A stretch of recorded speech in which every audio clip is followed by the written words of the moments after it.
Okay, we are back for part 3. We are on page 301, about 1/3 of the way down the page. Think to what has happened this chapter. Remember how I've talked about in the past of Freytag's triangle, where the events happen up to that rising conflict. So think about in this chapter what we have had so far. We've had to get past Fluffy, had to organise with the birds. Oops, sorry, had to get past the plant as well. So all those little events that add a bit of tension and drop because it's solved, add a bit of tension, drops because it's solved, all heading to the one major event. Ron went speeding in the direction that Harry was pointing, crashing into the ceiling and nearly fell off his broom. "We've got to close in on it," Harry called, not taking his eyes off the key with the damaged wing. "Ron, you come at it from above. Hermione, stay below and stop it going down, and I'll try and catch it. Right now!" Ron dived. Hermione rocketed upwards. The key dodged them both, and Harry streaked after it. It sped towards the wall. Harry leant forward and, with a nasty crunching noise, pinned it against the stone with one hand. Ron and Hermione's cheers echoed around the chamber. They landed quickly, and Harry ran to the door, the key struggling in his hand. He rammed it into the lock and turned. It worked. The moment the lock had clicked open, the key took flight again, looking very battered now that it had been caught twice. "Ready?" Harry asked the other two, his hand on the door handle. They nodded. He pulled the door open. The next chamber was so dark they couldn't see anything at all. But as they stepped in, light suddenly flooded the room to reveal an astonishing sight.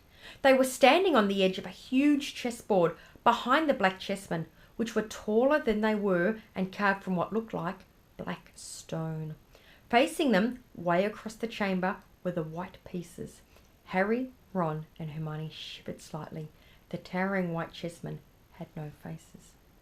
"Now what do we do?" Harry whispered. "It's obvious, isn't it?" said Ron. "We've got to play our way across the room." Behind the white pieces they could see another door. "How?" said Hermione nervously. "I think," said Ron, "we're going to have to be chessmen." He walked up to a black knight and put his hand out to touch the knight's horse. At once the stone sprang to life.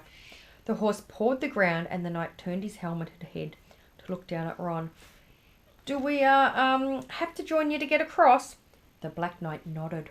Ron turned to the other two. "This wants thinking about," he said. "I suppose we've got to take the place of 3 of the black pieces." Harry and Hermione stayed quiet, watching Ron think. Finally he said, "Now don't be offended or anything, but neither of you were that good at chess." "We're not offended," said Harry quickly. "Just tell us what to do." So I'm going to take a moment to think back when there was the chapter and it talked about them playing chess. So quite often when you think it's something quite trivial and mundane happening in the story, it now relates to this important part. So it stated back when they played chess who was a better player. So it's a really important thing to note that it has now come up and into effect now. It shows Ron's skills. "Well, Harry, you take the place of that bishop, and Hermione, you go there instead of that castle." "What about you?" "I'm going to be a knight," said Ron. The chessmen seemed to have been listening, because at these words a knight, a bishop and a castle turned their backs on the white pieces and walked off the board, leaving 3 empty squares, which Harry, Ron and Hermione took. So imagine Harry's lack of skill at chess. Had he gone alone, he wouldn't be doing very well at this point. "White always plays first in chess," said Ron, peering across the board. "Yes, look." A white pawn had moved forward 2 squares. Ron started to direct the black pieces. They moved silently wherever he sent them. Harry's knees were trembling. What if they lost? "Harry, move diagonally 4 squares to the right." Their first real shock came when the other knight was taken. The white queen smashed him to the floor and dragged him off the board, where he lay quite still, face down. "Had to let that happen," said Ron, looking shaken. "Leaves you free to take that bishop. Hermione, go on." Every time one of their men was lost, the white pieces showed no mercy. Soon there was a huddle of limp black players slumped along the wall. Twice Ron only just noticed in time that Harry and Hermione were in danger. He himself darted around the board, taking almost as many white pieces as they had lost black ones. "We're nearly there," he muttered suddenly. Let me think. The White Queen turned her blank face towards him. "Yes," said Ron softly. "It's the only way. I've got to be taken." "No!" Harry and Hermione shouted. "That's chess," snapped Ron. "You've got to make some sacrifices. I'll make my move and she'll take me. That leaves you free to checkmate the king, Harry." "But do you want to stop Snape or not?" "Ron, look, if you don't hurry up, he'll already have the stone." There was nothing else for it. "Ready?" Ron called, his face pale but determined. "Here I go. Now don't hang around once you've won." So pause to think now, the ultimate sacrifice Ron is making. They've seen what happens to the other black chess pieces. When they are removed, they slump and they are there quite still. So for Ron to sacrifice himself is a very big deal, and something which is the true calling of their friendship. He stepped forward and the White Queen pounced. She struck Ron hard around the head with her stone arm and he crashed to the floor. Hermione screamed but stayed on her square. The White King dragged Ron off to one side. He looked as if he'd been knocked out. Thank gosh, not worse. Shaking, Harry moved 3 spaces to the left. The White King took off his crown and threw it at Harry's feet. They had won. The chessmen parted and bowed, leaving the door ahead clear. With one last desperate look back at Ron, Harry and Hermione charged through the door and up the next passageway. "What if he's—" "He'll be all right," said Harry, trying to convince himself. "What do you reckon's next?" "We've had Sprouts. That was the devil's snare. Flitwick must have put charms on the keys. McGonagall transfigured the chessmen to make them alive. That leaves Quirrell's spell. And Snape's." They had reached another door. "All right," Harry whispered.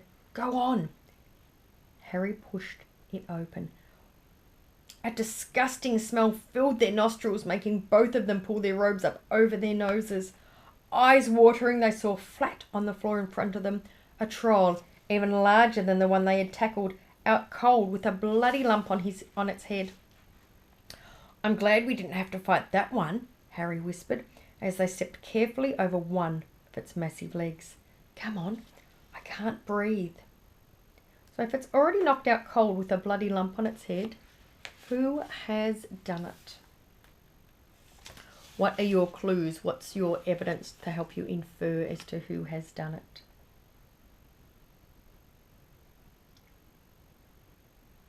I'm glad we didn't have to fight that one," Harry whispered, as they stepped carefully over one of its massive legs. "Come on, I can't breathe." He pulled open the next door, both of them hardly daring to look at what came next. But there was nothing very frightening in here. Just a table with 7 differently shaped bottles standing on it in a line. "Snape's," said Harry. "What do we have to do?" They stepped over the threshold and immediately a fire sprang up behind them in the doorway. It wasn't ordinary fire either. It was purple. At the same distant, black flame shot up in the doorway leading onwards. They were trapped. "Look!" Hermione seized a roll of paper lying next to the bottles. Harry looked over her shoulder to read it. "Danger lies before you, while safety lies behind. 2 of us will help you, whichever you would find. One among us 7 will let you move ahead. Another will transport the drinker back instead. 2 among our number hold only Neffel wine. 3 of us are killers, waiting hidden in line.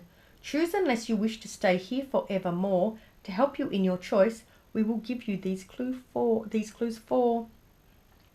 First, however slyly the poison tries to hide, you will always find some on Neffel's wine left side. Second, different are those who stand at either end, but if you would move onwards, neither is your friend. Third, as you see clearly, all are different size. Neither dwarf nor giant holds death in their insides. Fourth, the second left, and the second on the right, are twins once you taste them, though different at first sight." Hermione let out a great sigh, and Harry, amazed, saw that she was smiling. The very last thing he felt like doing. "Brilliant," said Hermione. "This isn't magic, it's logic. A puzzle. A lot of the greatest wizards haven't got an ounce of logic, and they'd be stuck here forever. But so will we, won't we? Of course not, said Hermione. Everything we need is here on this paper. 7 bottles. 3 are poison, 2 are wine. 1 will get us safely through the black fire, and 1 will get us back through the purple. But how do we know which one to drink? Give me a minute. Hermione read the paper several times. Then she walked up and down the line of bottles, muttering to herself and pointing at them. At last, she clapped her hands. Got it, she said.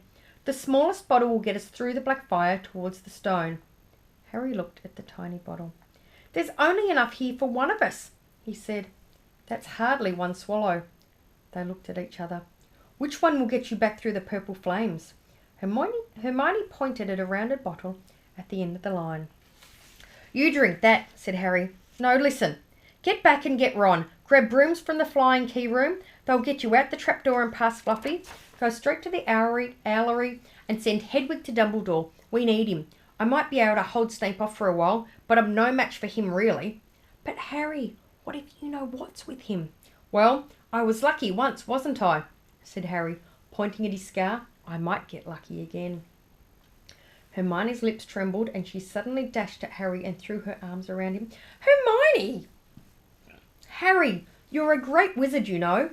I'm not as good as you, said Harry, very embarrassed as she let go of him. Me, said Hermione. Books and cleverness. There are more important things. Friendship and bravery and... Oh, Harry, be careful! You drink first, said Harry.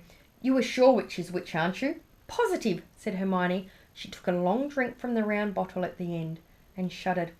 It's not poison? Said Harry anxiously. No, but it's like ice. Quick, go before it wears off. Good luck. Take care. Go! Hermione turned and walked straight through the purple fire. Harry took a deep breath and picked up the smallest bottle. He turned to face the black flames. Here I come, he said, and he drained the little bottle in 1 gulp. It was indeed as though ice was flowing through his body. He put the bottle down and walked forward. He braced himself, saw the black flames licking his body, but couldn't feel them. For a moment he could see nothing but dark fire. Then he was on the other side, in the last chamber. There was already someone in there, but it wasn't Snape. It wasn't even Voldemort. So that's interesting because the whole time it's pointed to it being Snape, which is what I had inferred from the clues and evidence. Every time something happened, Snape had been the bad guy up to no good, trying to plot Harry's downfall. So I'm wondering who is in there. That was a great chapter for being able to plot out the conflicts and then the resolutions each time. So next is chapter 17. So quickly put together the 3 big ideas that happen in that text. Can you do a quick summary for me of that chapter? 2 or 3 sentences, the most important things put together. I think it was a really big chapter about friendship and sacrifice and working together as a team. And I will see you back for chapter 17. Bye!